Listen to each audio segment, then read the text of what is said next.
into positions of hopelessness and helplessness. The government gives them the drugs, builds bigger prisons, passes a 3-strike law, and then wants us to sing God Bless America. No, no, no. Not God Bless America. God damn America. That's in the Bible for killing innocent people. God damn America for treating us citizens as less than human. God damn America as long as she tries to act like she is God and she is supreme.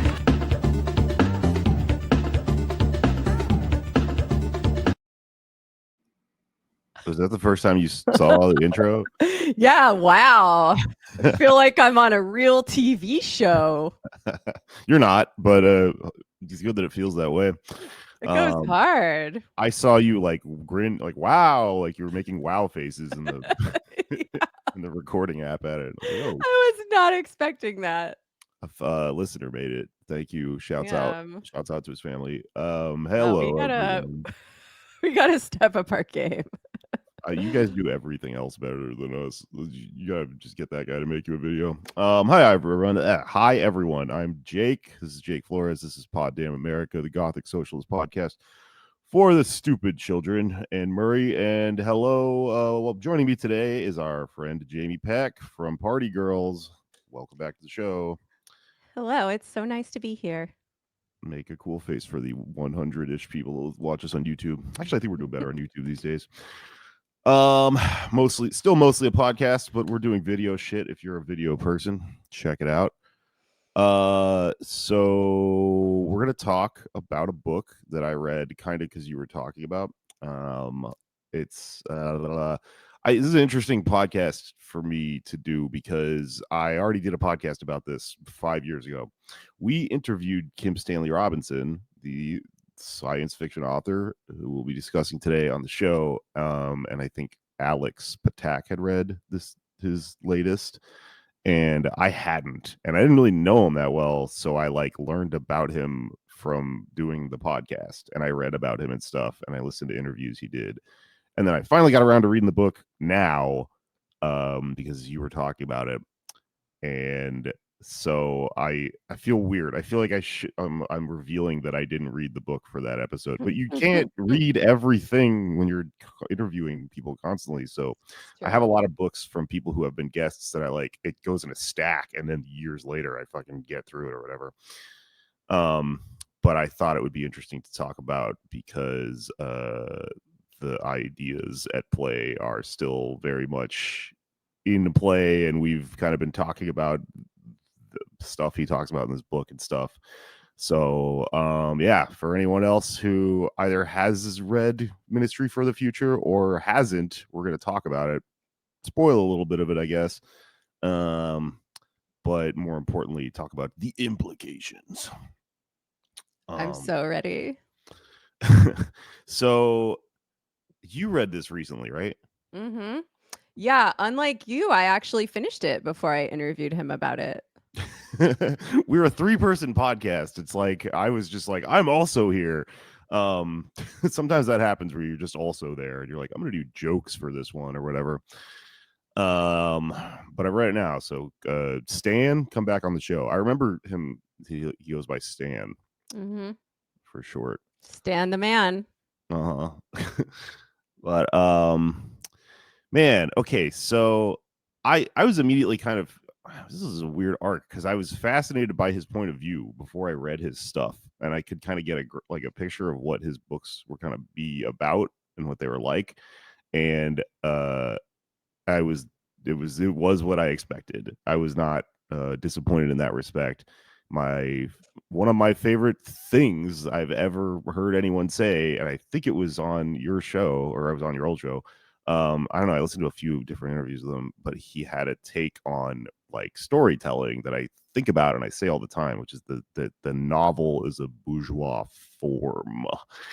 And he was talking about how he writes these books with these big casts and big wide scopes, and how novels, these stories that are told from one person's point of view, that is an outcome of a phase of history, right? Of the bourgeois, hegemony or whatever.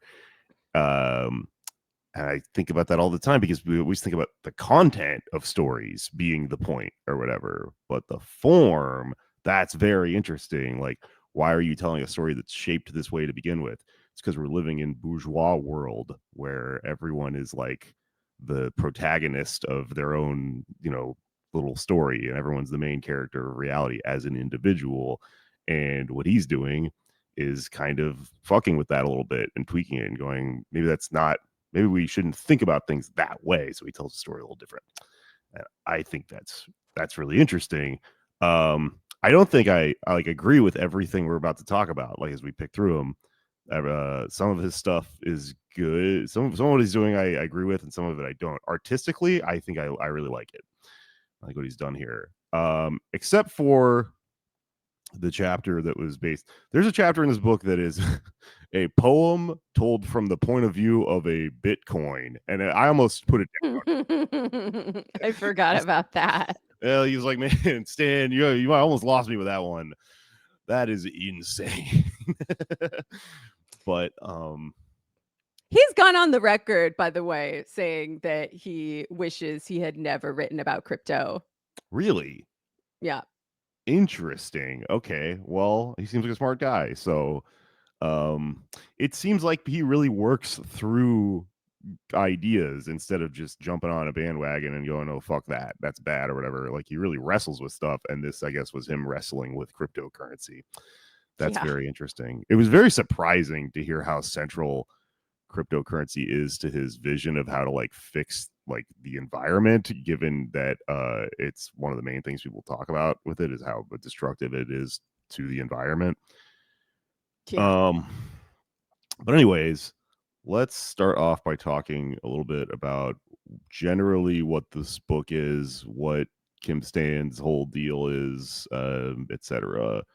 So this is the genre at play here has been described as climate fiction or cli-fi, which is a gross word in my opinion, because it's like a subgenre of science fiction. I guess he's a science fiction guy, but he's a utopian science fiction writer, not a dystopian one. I remember talking to him about that, and he was saying like he was just kind of like, why does every story have to be dystopian? Which is a good point. Everyone does the same thing. Everything is Terminator, right? You're allowed to write the other kind, right, of a thing. And he did that here, and it's cool, but it's like a little bit overly optimistic, in my opinion. We'll get to that. And yeah, it's also set in the not too distant future, like fucking 30 years from now or something like that.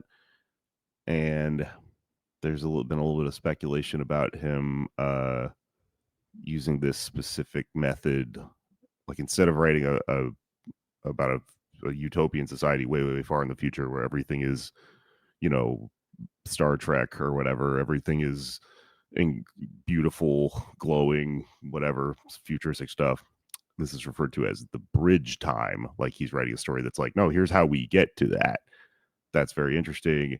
And I was reading a little bit about it, and someone brought up the fact that probably has to do with Frederick Jameson, who was his some grad school mentor thing, his doctoral supervisor. What do you think about that? Yeah. What do you think about Jameson? I mean, I learned a bit about Frederick Jameson when we did our episode about him, in memorial of him, because he just died very recently. Yeah, I actually I don't know if I'm familiar with how that maps on to the bridge concept, but he definitely was a big supporter of utopian fiction and presenting these sort of positive visions of communism, of how we save the world, and like the reasons why, like Jasper explained his reasons behind it. Was our guest Jasper Burns, who gotcha. also knew him. he explained his reasons behind it were like a little more complicated than just like giving people some visions to put on their vision boards so that we don't give up hope. But you know what? You're going to have to go back to that episode and listen if you want the full explanation. I got you. Okay. All right. Well, we'll not get bogged down in Frederick Jameson world. That's neither here nor there, I suppose. But let's He talk. was a big supporter of utopian fiction for sure. Yeah. I mean, I guess what you just said though does make sense if you had any sort of like leaning towards the how are we going to do it sort of thing, the method or whatever, then makes sense as to why Kim Stan here would write a book that essentially just argues this is how it is going to happen. It's real weird to read because you're just like, oh, he's just saying this goes in this direction, this goes in this direction, and it's stuff from reality, from right now, which is not always how science fiction works. Yeah, the But book, it doesn't have a lot of metaphor in it. yeah, Like I think the Mars trilogy is really a masterpiece, and that is it's 3 books. It's a really grand, sweeping story that is projected forward from our current circumstances, but like much further into the future, and it's located on a different planet. So I think that opens up possibilities for more imaginative things that can happen. But there's a lot of metaphor in that book. There's a lot of like it's not directly programmatic, whereas in this book, it's very much like he's literally just telling you what needs to happen. yeah. I forgot I was reading a fiction book a lot of times when I was reading it because a lot of it is just shit from nonfiction. There's nonfiction in it where because he has to explain Mm-hmm. what a central bank is at one point, so he just tells you the history of it and stuff, and it kind of grays the genres a little bit, which is interesting. And I think that's been said a lot about it. Like there's famous quotes where people are like, "That's the best nonfiction science fiction book I've ever read," or whatever. Barack Obama liked it, which is not a good sign, but although he likes everything, he liked this and Anora are things that I know about Barack Obama. Well, that doesn't surprise me. I mean, look, this book, I said it on my episode where I interviewed Stan. It's kind of a Rorschach test, right? Because I mean, spoiler alert, if you're listening to this episode, like you probably understand they were gonna say what happens in the book, right? Yeah, well, you do Yeah. now. So yeah, like Barack Obama probably reads the It's book. also it's not a murder mystery, so I don't think it matters that we explain what Yeah, happens. people get mad about that stuff. People are Yeah, like kind of intense about it. But they'll put the anyway, warnings up and shit. Anyways, go yeah, on. it's like Barack Obama reads the book and he sees himself in it and he thinks that the technocrats save the world. Yeah, And then I read the book and I think it's very obvious that the eco-terrorists save the world. yeah. Who is right? I don't know. I feel like I'm right, but Obama probably thinks he's fucking right, and the fact that he's able to think that might be a point against the book. Yeah, I don't know. See, it's really well argued out, and it's really intricately put together. All these stories he's telling, so it's impressive just from a craft point of view. Um, and but I kept kind of having to put it down and take a second and think about the fact that it is kind of a lib book. It's like a really highly elevated, well done, liberal kind of view of saving the world. And it's weird because I'm like, maybe they're right. So every once in a while I'm reading it because he just does he paints such a fucking vivid picture. But then I got a little bit of space in between then and now and kind of ruminated with it. And I'm starting to see some holes, I guess. And I guess my kind of main takeaway from just his point of view is he's one of those boomers that is still a leftist, which is most of them aren't. One of my favorite old Mark Maron jokes is he's like you know, the popcorn kernels in the bottom of the bag after you pop some popcorn. Those are the ones with integrity. And I always, the guys like guys like this, I'm like, you're one of the unpopped popcorn kernels. Like, Yeah. wow, you made it without, you know, going through like the fucking 80s and becoming a fucking a sellout or whatever. But new left people that are like still around, true believers, they're a different flavor of leftist than us, than younger generations.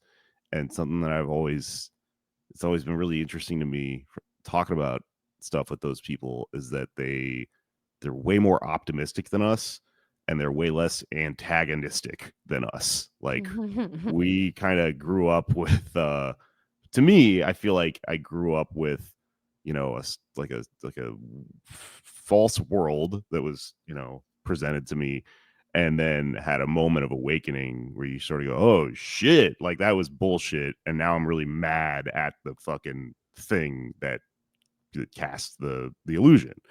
And I, you know, note I think I understand why we were lied to and by whom, and you know, why it's in their interests and stuff like that. So definitely hate fucking liberals and conservatives and just politicians in general and the ruling class, right? There's all these people that I sort of personally would identify as our enemies, whereas Stan here, he's like, he's yeah, these kind of new leftists that didn't pop, they kind of don't see it that way. This is kind of a kumbaya story where he's like, no, everyone's got a part to play. All that, you know, violent revolutionary stuff is in the past. You can do all the, you can get to where that stuff is going without a lot of bloodshed, you know, which is also kind of like a Bernie Sanders, I'm doing a political revolution kind of thing. Well, but there is bloodshed in the book. Like, Yeah. they kill CEOs. That's what made us want to do this in the wake of you know, what happened on December 4th Shout out to Brian Thompson in the middle of Manhattan. But yeah, they kill CEOs, and there's property destruction, and they sink boats, and they blow up planes in the sky, private jets. So like, right. From that, it might be reasonable to extrapolate that he supports these things, but you know, he walked it back when we talked to him about it. Really? See, I thought that doesn't surprise me, because these things are like, it's weird. Like, he seems like he's smart enough to where he fucking got there telling the story, but it's like it's on the outskirts of the story. It's kind of feels like it's off screen, you know, which is not to use a film like term here, but like it's like not in the scenes that are taking place. A lot of the terrorism like isn't actually there. It's, you find out later it was happening in the background and stuff, and he endorses it via the story, but it feels like something that's like almost too, like it was probably a lot for him to even like let himself do that, which is why it's told in the background, and it's the characters that aren't, you know, him, the characters that aren't like stand-ins, and that aren't like, yeah, Obama, you know, reading it and going, this is the main character or whatever. But that also strikes me as somebody being like kind of non-oppositional and like non-confrontational and non-antagonistic. Is if you're discussing this stuff, violence is going to come up, and the kind of kumbaya worldview here in play does go, instead of going no, it's like, there's a part for you to play too, eco-terrorist. Everyone has a part, you know. I'm doing my part. Yeah.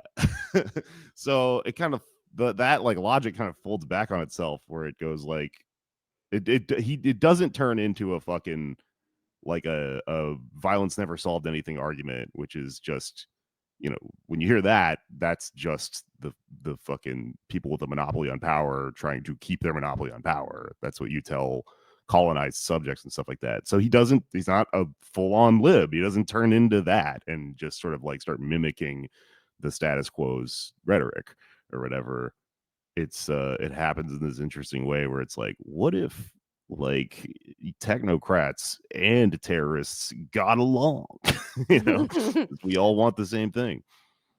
Yeah, or at least there's like, I mean, it reminds me of this thing we've been talking about a lot these days in my political world, which is composition, right? Mm, Where it's different groups of people working in parallel towards the same goals, but not really coordinating with each other and potentially for like having very different politics and very different ideas behind what they're doing. Like, we saw that in the movement to stop Cop City and save the Atlanta forest, and it seems like a thing that will continue to gain purchase in this because the world we live in is hella fragmented, and it's hard to imagine, everybody, like, coming together in time where I think it's a lot easier to imagine different groups of people kind of working in this anarchic way, but not uh, necessarily communicating with one another or even like liking each other, you know? yeah, that is really interesting. Um, I've been thinking about that a lot lately in terms of like, I guess where, I mean, this is an imperfect way to look at it, but this where my head kind of, where I kind of land with a lot of stuff when I talk to people, especially about like really specific tendency stuff. Uh, I kind of always land at like, hey, listen, things are not mutually exclusive. We're not, we shouldn't be having a huge argument right now about whether MLs are right or anarchists are right or whatever, like the stupid things you see on the internet all the time, like just faction, beefs or whatever, because like the future is always unknown. It's always the $1 million question what the right thing is. And also, these things are not mutually exclusive. So, unless you really want to argue that one thing cancels another thing out, to throw a bunch, my philosophy is that everyone should throw a bunch of shit at the wall and see what sticks. But that kind of assumes that like there's going to be a moment where everyone's like, oh, the Maoists, they're right, so now everyone follow them and fall in line behind them. Whereas this composition thing seems to be like, no, no, no, everyone does their part, like keep doing all the different things and they somehow like form into this harmony or whatever where they're all right or whatever. And that's kind of different in a way too. And that seems, well, kind of naive to me, I guess, in some ways. Like, I think there are some things in this world that you do and they don't actually help the cause. Yeah. Uh, and there are things that are net negatives and stuff like that. And we should probably think about that sort of thing while trying to like, harmonize and actually figure out what works or whatever. But I'm also not a fucking huge like tendency person. I'm kind of against it, and I see a lot of like I see a lot of just fallacies in logic and like pitfalls and stuff with I don't know. I don't want to piss too many people off here, but like a lot of extremely online like MLs kind of display via posting constantly like their own lapses in logic. Like something I've been thinking about a lot lately is the JFK files that got released said this thing where uh about the origin of the term tanky comes from the Hungarian uprising in when the Soviet Union sent in tanks to put down an ostensibly socialist revolution, whatever. Some people think that's not true. Neither here nor there. But there was like when the latest round of JFK files came out, there was a thing in it that someone found of the CIA like communicating with this thing called the Hungarian Freedom Fighters. And at a glance, it sounds like, oh shit, that was an op, right? So the Soviet Union was right to put it down. But then a week later, somebody actually read it and pointed out the Hungarian freedom fighters, quote unquote, that are listed in the JFK files are that's a post like that's an organization from after the revolution from later in history that is named the Hungarian Freedom Fighters. It's conservative, and they name themselves that because they're so anti-Soviet. But when this happened, sorry, I'm getting off on a tangent here, but when this happened, uh, a lot of people on Twitter did not read the entire story and figure out what happened. They just sort of said, Tanky's right again. ML's right again, right? You know, like this proves we're never wrong. And that line right there, this proves we're never wrong. That's to me, I'm like, you made a mistake there. Like you need to be self-critical all the time or whatever. You're being a bad ML, I think, if you do that. Yeah. I mean, to be fair, I'm just going to be fair now. Sure. There are Okay. also anarchists who are annoying online. No, that's not true. And I feel like maybe I wind up spending more time shitting on them just because I'm like politically closer to them and have to deal with them more. Sure. So that's self-criticism. That's your own backyard, right? That's your own Yeah. people. That's fair. No, there are absolutely insane anarchists. There's just insane everyone though. Because like well, I guess what I'm arguing is it's because you picked a tendency too hard, but then I guess you can be non-tendency person and be insane. Everyone can be wrong. Everyone can be insane. Okay, fair. Well, Kim, Stan, Rob here. I keep forgetting it's Stan. KSR is we're gonna have to close the episode with Eminem's Stan. You know yeah. that, right? Yeah. Oh hell yeah. He's I mean so throughout the book there's these scattered chapters that deviate from the main story, and there's just a lot of interesting ideas being thrown around. And he does sort of talk about like the tendency thing I was just talking about a little bit, and talk about like just like the word communism and stuff like that, and how like the you know, the idea, the legacy or whatever of it literally is a block to getting to it. So he starts using the word like post-capitalism a lot, which I think is a good way to put it if you're trying to make an argument towards someone who just has a hair trigger for communism or whatever. Yeah, I mean, I have a lot of feelings about that. I do understand that communism is a term that carries a lot of historical baggage with it. And there are people in my world who want to just completely leave that behind. And they want to change the language and they think that'll help us do that. But like, look, I think we need to reckon with it that a lot of the people who did bad things really were communists and they were really trying to make communism happen. And that is scary to me because it doesn't just mean, oh, well, as long as I remain pure and I do things for the right reasons, I can never go astray. When in fact, that's not true. So I think we need to own that. I think we need to be realistic about that moving forward. But also, like, words mean things, and there is already a word for most for most things that exist in the world, most concepts that exist in the world. It's like those bands that are like, man, you can't pin us down to a genre, and then you listen to it and it's just like, you sound like Joy Division. You literally just sound like Joy Division. So yeah, this is all to say that after reading the book, I get a very clear vibe that he is a democratic socialist, and there's nothing wrong with that. But I believe in something else, and it's called communism. Yeah, that's fair. I also think it's like there's kind of two sides to the don't say the word communism thing, right? One of them is, oh, it's useful because it scares people away to say it. The other is like you have to say it eventually, so you should fucking say it. Like it's better to actually get that like confront that thing right there, because you're trying to convince someone to be a communist, and it's probably better to actually just have the conversation. What do you think this is, or whatever. Yeah, I don't know, interesting, but he is this type of person we're describing, so that's kind of how the story is told. So let's go ahead and kind of work through the story here. Spoiler. This is the whole book, but yeah, it starts off with this massive heat wave in India that kills a bunch of people, and it's pretty crazy, pretty intense way to start a book. You know, looks like an action movie in your head. You're like, wow, this is really depressing. I'd heard this was like a, you know, utopian book, so I remember the first chapter I was like, what? No, it doesn't feel like that. It feels like, but this is like kind of the darkest thing that happens in the book, is this massive heat wave.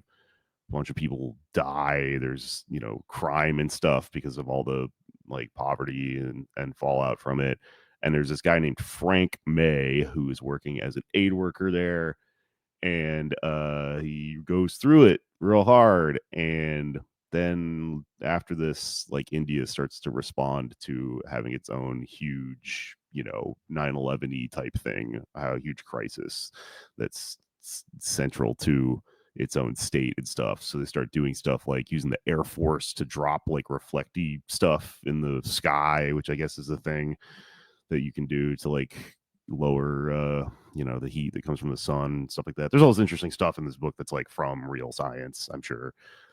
So that's Frank, and then the other main character. There are like main characters. It's not completely, like I was saying, like completely. It's not Slacker where it's just fucking a million people or whatever. But Yeah, he does a good job like splitting the difference between this more expansive way of telling a story with the fact that most people want some kind of consistent characters and narrative that they can follow. yeah, and I guess where this is a point for Kim in my opinion. I'm gonna do points for him and against him the whole time. Point for him, the way he tells the story, I think it's really good. Like to not fully abandon the bourgeois form that you're kind of critical of, but to move out of it one step or whatever. It's cool. So the other person, arguably the main character, is this one, Mary Murphy. I listened to the fucking audiobook, so I got her Irish ass accent. It's good. A lot of it. She is head of this thing called the Ministry for the Future, which comes out of the Paris Agreement, and her whole thing, and kind of the main thrust of the book, is that she comes up with this idea to use a carbon coin, which is backed by the fucking blockchain, which is where we get the poetry chapter. I am a Bitcoin. I am the future.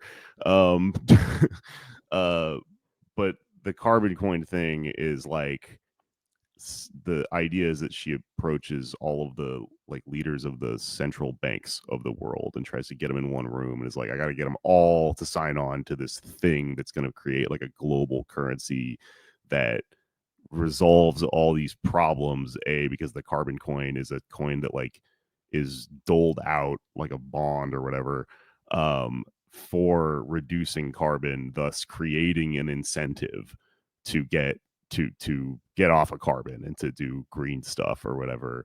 And there's a lot going on here. It's also done via the concept of quantitative easing, which is a thing that I remember hearing about after the 2008 financial crisis. And this is why I'm really glad I read this book, because a lot of this shit makes my head spin when I just hear it in passing, and I try to just fathom like what the fuck is the IMF again? Like, what is a central bank? How does this stuff sort of play out? And this book will tell you, fuck the spoilers, you should read it for that reason if you feel the same way, because it's a story that takes you on a journey through like someone using that and having to understand what all this stuff is to then make this argument. It's really interesting, the argument, and it's well told. But like, now I got some space between me and it. This is like shit that you hear from like liberals and people that have failed to solve for the environment, right? Like in reality, the ideas of like carbon tax, fucking whatever incentives, taxes, credits, and stuff like that, they don't really seem to work in reality. It's a huge ticking fucking time bomb. It seems like it's just kind of got rose-colored glasses on here at this point, where it argues like, yeah, if you just made this thing, like part of it is that like because it's cryptocurrency, it's a public, you can't hide it. He kind of argues that'll keep like capitalists from being able to hide their money in Swiss bank accounts and stuff like that, and offshore bank accounts, because it's all Bitcoin. And I feel like the people that own that money will cut your head off before you allow that to happen. And it's this character Mary is sort of just like, she's so good at negotiating, that she just convinces them not to do that. And I'm like, I don't know, man. Yeah. I mean, the problem that he's trying to solve, right, is that capitalism requires infinite growth, and we have a finite planet. And also, there are finite sources of growth, which are currently running out. And one of those is increases in productivity, right? But as things have evolved from a manufacturing economy, and then the juice kind of ran out of that in the 70s, now we have a service economy. We can't have as much productivity growth as we did before.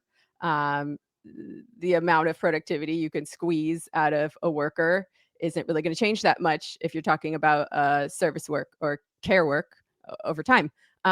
So where else can we continue to accumulate surplus value from? Nature, right? Nature has been viewed by capitalism as an infinite free gift for its entire history. And even at the beginning, they were like, well, it's probably going to run out eventually, but we'll cross that bridge when we come to it. It's fine. And sure enough, we're coming to it, right? And the problem, if we want to solve this problem and retain capitalism, they basically need world governments need to get together and like bribe these companies to keep carbon in the ground and stop destroying the planet. And and to make it more profitable than the alternative. And most where am I going with this? Yes.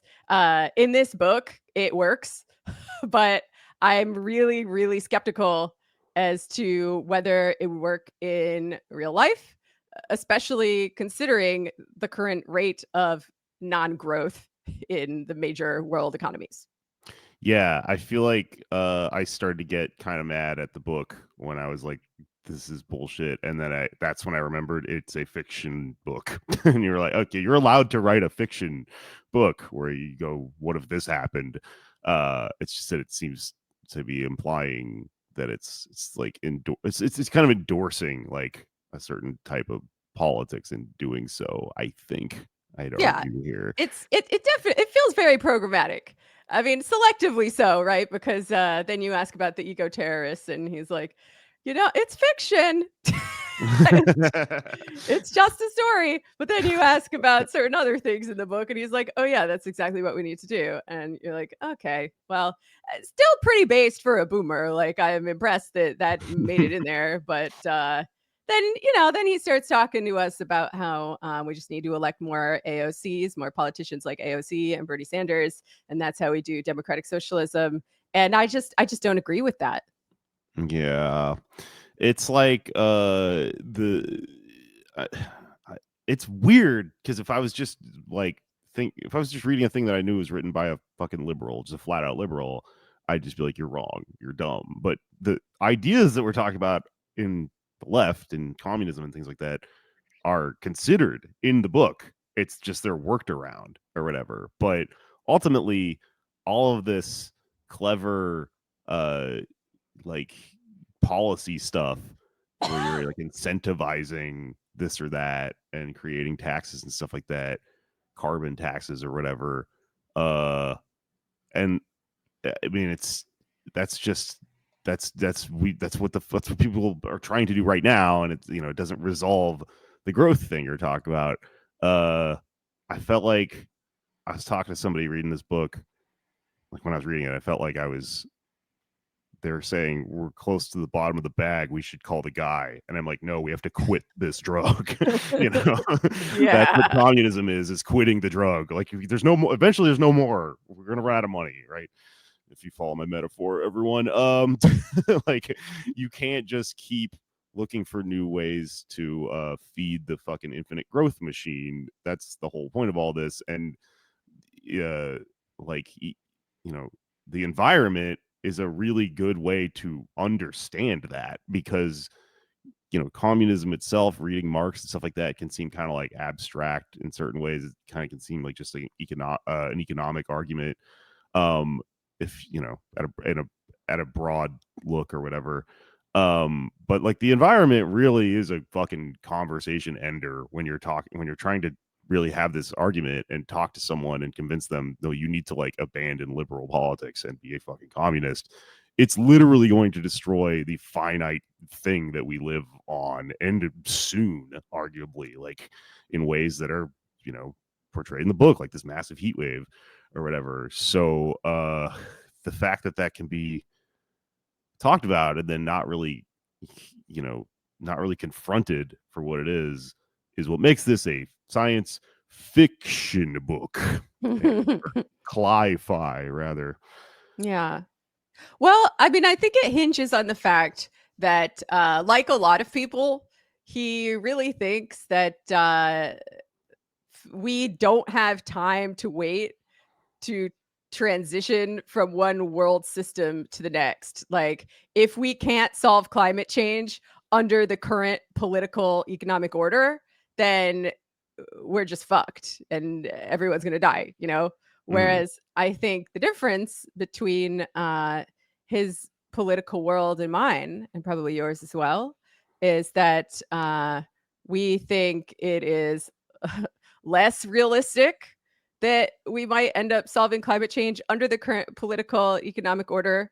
And we are trying to think through ways that it could happen after that order collapses, either from widespread proletarian revolution or more likely just under its own contradictions, right?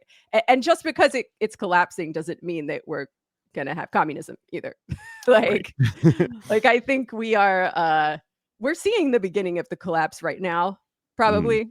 Like it's hard to delineate, where exactly a thing starts in history. I mean, I say that now, but it's possible that something will happen tomorrow and we're all like, yep, that's it. Like, obviously, this is the beginning of the end now. But yeah, I think we're optimistic in different ways, right?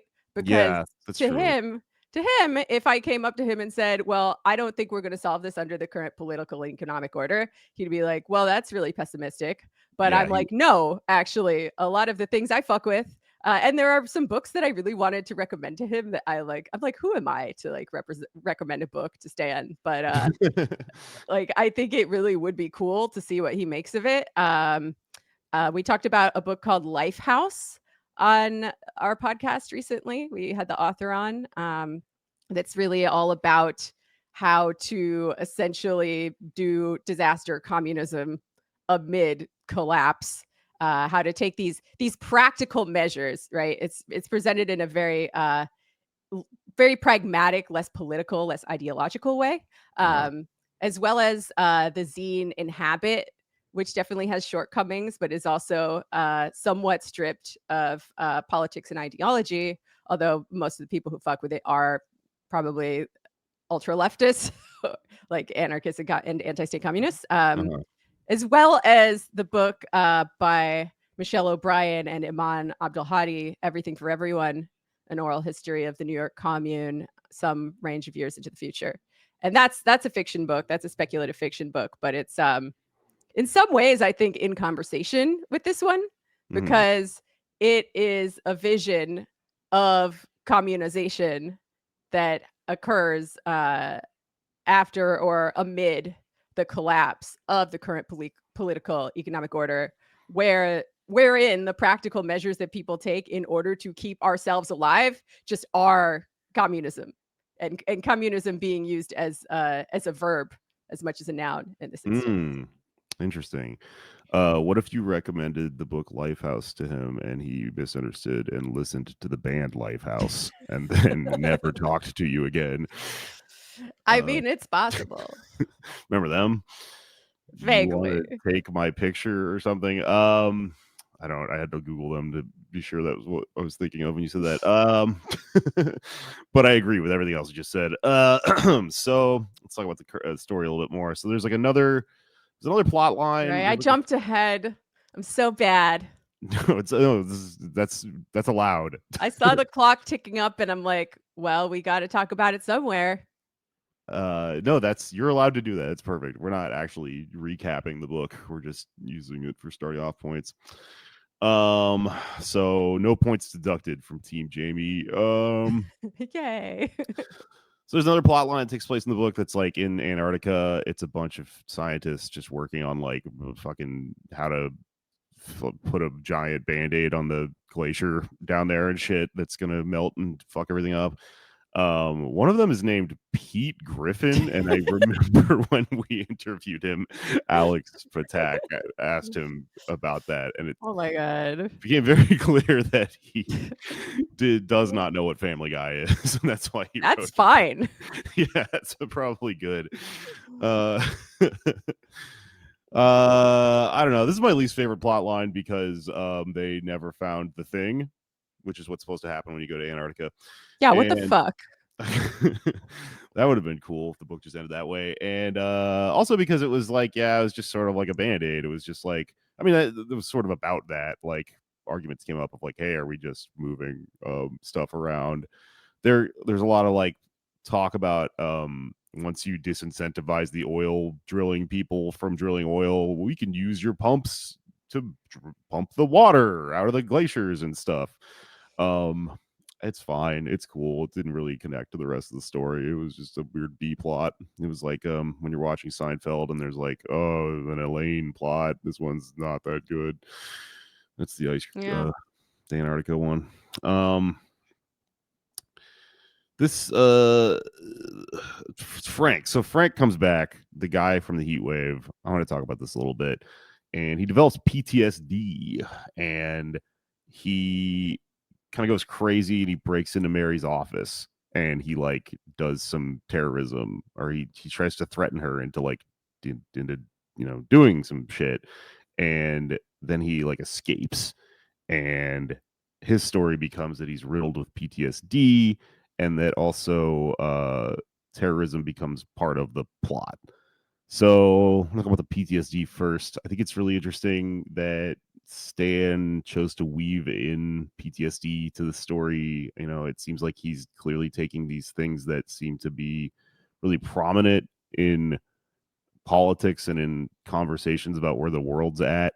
And I I think about this a lot because I have a diagnosis. I have PTSD, which is it's a thing, but it's also kind of not. It's one of those things where once I started to understand it, I didn't go like, oh my god, I'm insane. I kind of went, oh, I think a lot of people have this. It's like really common, and it's probably just undiagnosed. And that's what the half of the people that you've ever experienced that were off in a certain way kind of arguably have. That's kind of common in psychology. I was a psychology student at one point, and there's just stuff that happens where like there's like a syndrome where you read about something and you go, oh my god, I have this. That happens a lot. But there's some truth to it and some not, arguably, because things are like PTSD is kind of it's kind of like it works as a catch-all for like every disorder. Like every disorder is just a specified version of it. Arguably, this is the argument that kind of is put forth in The Body Keeps the Score, which is a book that is very commonly posted about. It's kind of a viral reference. It's kind of an ambitious argument, but I kind of subscribe to it. I did an episode about it one time. People seem to like. But I think it's interesting because it's in it's in the zeitgeist for a weird reason, which is that it's after the Iraq War, it came up a lot, and it in terms of like diagnosing veterans and stuff like that. And since then, it's been wielded really cynically by shit like the New York Times, like propagandists and stuff like that. And because it's been so obviously wielded cynically, because we have to fucking sit through a world that like feeds us stories about the IDF having PTSD from murdering children in Gaza or whatever. I feel like people kind of overcorrect and then go, that's not real. Fuck that. Fuck, I feel like the entire kind of concept of psychology has been thrown out by a lot of people in our generation. And I think that's bad. I think it's like, if you get away from the people that the fact that it's wielded so like it's weaponized so hard and it's like individuated, the stuff in The Body Keeps the Score, the science, the argument that it makes, it's kind of a massive breakthrough where it kind of explains what's happening to us as individuals in a lot of ways, and it's kind of one of those things where it's almost like I feel like it's PTSD is kind of just like a term. If you water it down enough, it generally is just psychic damage. And when you think about it that way, you realize everyone's going to get it. It's a way of scientifically understanding the experience of being a human and decaying over time, which is what happens. You're going to die, right? It happens eventually. Not So, me. not a Chica Aranya No. immortal.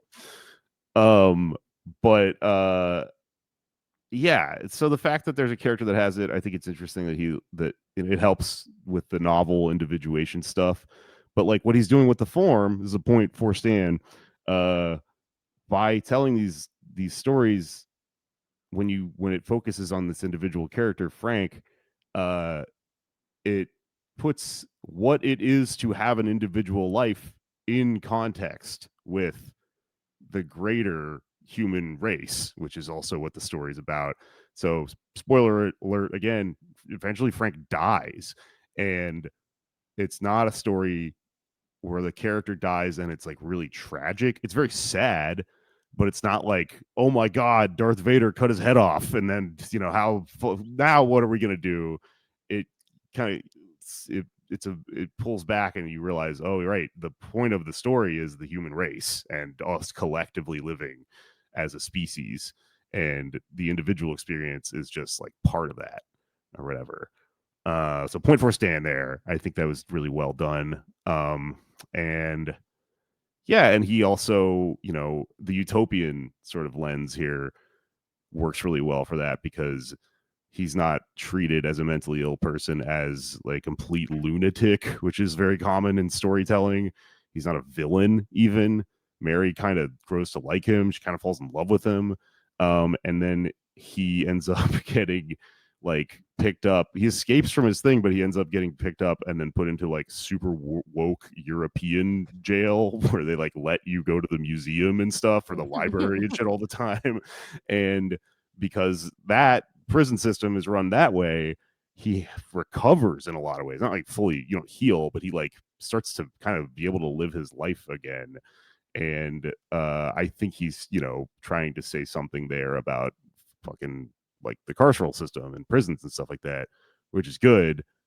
However, how do we get that? I don't think it's from technocracy and voting and shit like that. I think it. Yeah, again, it shows his fundamental optimism about the potential to reform the state. Yeah. And then so then the other thing that happens after Frank happens is that she kind of considers what he said, because he argues to her like, you should make it like you should go fucking do a bunch of terrorism basically. And he's saying it's the only way to get some of this shit done. What you're doing is not working. It's too slow. And Frank's right. And so then she kind of chews on it, and eventually she goes to one of her subordinates. She's like, what if we made a fucking dark wing and did a bunch of fucking secret operations and stuff? And he goes like,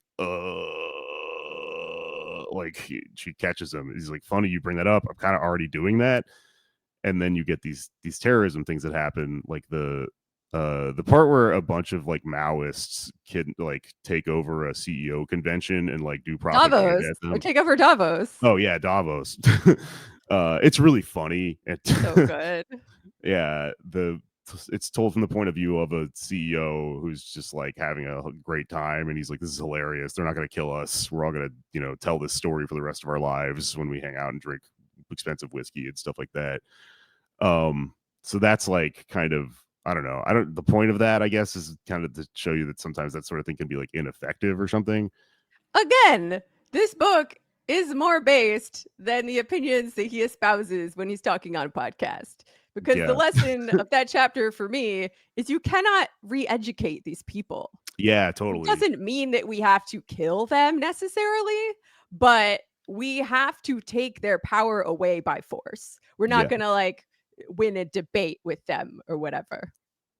Yeah. Okay. You're right. You just put it into place for me. That is very it's very funny that that's what they were trying to do, is to try to re-educate them. And yeah, it doesn't work, right? Even if it does, it doesn't work. Like, I was reading about this thing the other day. Apparently, like during the Iraq War, a bunch of oil company executives came to who did they come to? I can't, president or something. I don't know. But the point of the story is that they came to fucking W or whatever and said, like, you need to regulate us. Like, this is going to destroy the environment and cause all these problems. And I think it was like David Graeber I saw talking about this or something, and he's saying, like, Yeah. this is really important to understand, that they're saying, like, stop me or I'll kill again. And what that tells you is that even if you have a CEO of an oil company that understands what they're doing is bad, the logic of capitalism like restricts that person from being able to do the right thing, because competition has to fucking incentivize growth and stuff like that. If that CEO does the right thing with their company, some other company just overtakes them and does the wrong thing. So the Mm-hmm. thing is, you have to fucking regulate it in whatever ways. So vis-a-vis, even if you successfully re-educate all the people at Davos, they still have to do their jobs, which the job is the problem, not the fucking heart of the person, right? Yeah, it's structural. Yeah. So point for and against Stan. I don't know. I'll call it a point for the book. Yeah. And then I guess finally, the last thing that I think is interesting that kind of comes into play here is that there's, like, via the terrorism, there's also these, like, DIY missiles that are invented. There's, like, drones and stuff like that. There's increasingly a what do you call it? Like, everyone has access to technology. There's, like, a democratization of weaponry in an interesting way, and it causes all the things to happen where they fucking sink a bunch of freighters, and then they can't, it's all anonymous, they can't pin down who sunk this or that ship. They fucking shoot a bunch of planes out of the sky, and because it's anonymous, because it's so DIY, it's so open source, they literally can't do what normally states do in this situation, which is start a fucking war or go after this or that or start a war on terror or whatever. It literally works in the science fiction of the book, and it resolves the monopoly on power, essentially, that is what, like, warfare is kind of based on. And it creates, like, this weird, like, dissolved, like, kind of Mexican standoff thing in all of society, where everyone could have a missile at any given point, but because of that, no one can really do anything. And the like, what am I getting at here? Because everyone could potentially, also they can't prove who it is, and then also because it's eco-terrorists doing it, they're able to, like, create this, like, pan-African fucking state, and empower a bunch of workers against their bosses and, like, the mines and stuff like that, and kind of do communist stuff that way. uh cool. I guess, I don't know, it's another interesting thing that's, like, a little bit more based than probably yeah, what you get out of him in an interview is this is kind of like a Second Amendment-y kind of argument of, like, no, everyone's got to have guns, because Mm-hmm. otherwise you have a government that has all the fucking guns and shit and can wield its power around. I don't know, what'd you think of that part? I mean, I liked it. I was like, sure, let's uh let's go to that future. If we have to live in this one, uh we gotta get out of it somehow. And again, it's not gonna be from winning the battle of ideas. Yeah, it is and isn't in this book. It's also this book is heavily idealistic. It's like there's a lot of well, it is and it isn't. See, I'm like, he's doing an interesting dialectical back and forth thing with a lot of this stuff, because, like, what you just said about the glamping thing, the glamping with Che chapter of where they went to Davos, that's an anti-idealistic argument. But Mhm. then the main character doing all this, like, fucking technocratic stuff, that's an idealistic argument. So there's, like, both. And that's why I was like, you know what? All right, well done, Stan. You went back and forth with all these ideas, which is how you come to good conclusions. Yeah. Um, I mean, at the end of the day, it is a work of art. So he's not obligated to say exactly what program he's advising with it. And I think that lets him get away with writing about some stuff that maybe he normally wouldn't, because it is, of course, fiction. And then it's up to us to take the parts that we find valuable and maybe keep them in mind as we take action around these things. yeah. You know what also, you know what it might be is that this is a work of art, right? So sometimes, you know, like when someone makes stuff, that's them dreaming a dream, and their dreams are able to move beyond their actual, like, in real life views, you know? Yeah. So that's why we're getting these like peaks beyond what he would actually like prescribe, you know, if you talk to him just straight about politics or whatever. And that's fine because he's one person, right? Yeah, for sure. I mean, it's definitely different from the Mars trilogy, where there's literally, can I spoil this book for you? These Yeah, oh, books? yeah, go ahead, I don't give a shit. There's like literally a revolution, and it Cool. goes through different phases. Um, Different phases that, might be mapped onto more like democratic socialism, and then some like real woo woo shit happens at the end, and that's how they ascend to something resembling communism. Um, but like it is possible that he's kind of let go of that idea too as the years have gone on, and especially with the defeats of the radical movement of the 1960s, right? Because that was he wrote those books a pretty long time ago. Wow, that is interesting. 'Cause I didn't realize that because I haven't read them. That in the context of the rest of his work, if they're kind of like pulling back from revolutionary stuff, that maps on to the way that a lot of people tend to pull back and get a little more conservative as they get older. Uh, which I don't even know if I 100% believe that, but definitely that generation tended that way.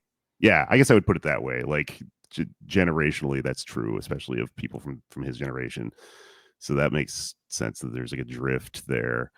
Um, but that's very interesting. Just now thinking about this entire book, I'm like, oh, okay, this is from someone who used to believe something different. And this is like this kind of last huge thing. I guess he's not that old. It's not gonna be like his swan song or something. Yeah, I think he's got some more books in him, but he is sort of the last of that generation of utopian sci-fi writers. So, uh, he's definitely not at the beginning of his career. Yeah. Okay. Fair. All right. Well, Ministry for the Future gets 3 out of 4 skulls from me. I don't know. I just made up a metric there. 3. Yeah, I agree. I agree with that rating. He told us that Frederick Jameson told him that it was not his best book, but it was his most important book, and I think I agree with that, to the degree that there's some actionable stuff in there for a situation that is like really, really urgent and no longer theoretical, right? Like that chapter about the heat wave in India that killed 10 million people, it really haunts me, because that is going to happen, almost Yeah. definitely going to happen, like within our lifetimes, if not the next 5 years. And what happens after that, uh, TBD. But it like things are not going to remain the way they are, right? And we don't know if, like, I'm not an accelerationist. I don't think it's really necessary to be an accelerationist in this day and age. Like, we are in the accelerationist Yeah, timeline, that's true. and things are getting crazy, and there's an uptick. There's already been an uptick in uprisings around the world. Um, but it remains to be seen as to whether we're going to come out the other side of it into a world that is better and not worse, But I do think it leaves an opening. I do think there is space for partisans to operate in there, and you know, work really hard and get people on our side, and try to create revolution, create a better world. So yeah, I also think it's interesting that he knows some of the people in the communization world. Mm-hmm. Like, I'm pretty sure he knows Jasper Burns. He definitely knew Joshua Clover, rest in power, because he thanks him in the acknowledgments to the book. Mm. So, and these are people with a very, very different take on things. So I'm actually kind of curious as to what the conversations might be between, or might have been between him and them. Because Jasper actually wrote a very long article for Commune Mag called Between the Devil and the Green New Deal. And like the subhead of it is, we cannot legislate and spend our way out of catastrophic global warming. Mm-hmm. And here's like 10,000 words why. And I tend to be more on Jasper's side of things. But like I would like First Dan to be right about this. I'm just gonna say that. Like I don't feel threatened as a communist by the possibility that global capitalism could solve this problem. Right? Like I would actually like it if that could happen. There are Yeah. still lots and lots of other reasons why we need to overthrow capitalism regardless. But yeah, I'm scared just like anyone. I would love for this problem to be solved by world governments in the next 5 to 10 years, but I just don't see it. There's a thing with the the threat of the environment that I think about a lot, where like a rational person, a rational person, like you should read this, and the first chapter about the heat wave should scare the living shit out of you. And I feel like it doesn't for everyone. And something I think about all the time when I'm trying to figure out why that is fear of heights. So if you have a fear of heights, there's an argument that it's like an evolutionary thing from, it would make sense, right? This is where evolutionary arguments make sense, actually, is stuff like this. Where, if you were, when you were a Neanderthal or whatever the fuck, I guess we weren't them, whatever, when you were fucking a million years ago, if you lived near mountains or whatever, you look over the side, you could fall over, right? But because it's evolved, it only kicks in and creates a survival response in you when you're up to like 100 feet off the ground. And if someone who has a fear of heights, often they'll look out a window in an airplane and they don't get a fear response because it's too big and too abstract, and you're not really evolved. You've never been hundreds and hundreds and thousands of feet in the air before or whatever. And I think that's why like maybe some people aren't quite freaked out by this. I don't know. I don't know where that fits in what I was just talking about, but I wanted to mention, because of what you just said, that I think it's very funny that you can be friends with Frederick Jameson and get a backhanded compliment from him about your book. Because you did say this is not your best book, and that does kind of hurt when you wrote a whole book, I think. Yeah, But probably. But he was also probably like, I'll take it. yeah, I'm sure he doesn't give a shit. He's a mature artist, but it's very funny because usually you just tell people, "Great job on the book." These are smart people, so fair. It was important. Yeah, that's a good book. So mostly points for Stan here. The other thing I was thinking about the entire time I was reading this book, this is real stupid. Maybe I'll just finish here. Is that when I was younger, I was an adult, I guess. I remember watching the show Rick and Morty when it came out. When I first moved to New York City, actually, me and my friends Blake and Suntek, we sit around, we'd watch Rick and Morty. It was right when it first came out, and it was when Tinder first came out. So we'd sit on my friend Suntek's couch, Tinder, and try to get women to have sex with us, and watch Rick and Morty. Wow. You Yeah, must be really intelligent if you can follow the plot of Rick and Morty and do Tinder. I don't want to brag, but I mean, you've heard the podcast. I'm very smart. It was such a stupid time in my life, but I really liked it, and I would argue that it was better when it first started and has gotten worse, that show. But it's hard to tell sometimes. But also, I kind of grew up in a lot of ways over the course of those periods of years, and that's also when I sort of like developed a more cohesive worldview and started calling myself a socialist and a communist and things like that. It was over the course of that show being a TV show. And a lot of dumb guys walking around in this world love Rick and Morty, and they like lionize this character Rick because he's presented as this fucking genius, and he's just like a libertarian contrarian guy or whatever. He's written by Dan Harmon. He's got sort of comedy induced Dunning-Kruger, I'm the smartest person in the world, I'm an alcoholic at the same time kind of vibes going on. It's a big thing in comedy. But there's I'm familiar. it's a big thing everywhere, I guess. But there's a point when the character Rick is doing one of his epic rants where he's right about everything, and one of the lines he rattles off is like, you just need a carbon tax and that'll solve everything. And that was the moment I grew up, I think, is when I heard that and realized, oh, wait, this sucks. That's a thing that people think is smarter than it is that there's a catch-all fucking policy solution to the universe destroying us. Not to, antagonize too hard or whatever. But that's why we're over here and we're communists. Okay, so thank you, Jamie, for talking to me about this book that we both read recently. Plug away. Where can people listen to you and all that stuff? Yeah, so I host a podcast called Party Girls with my colleague Sam Beard. Yes, the name is a double entendre. We care about organizational forms and we like to have fun. And we do a free episode every week. Some weeks we have a bonus episode that's for patrons, and we also have a YouTube page now. Everything is available on YouTube.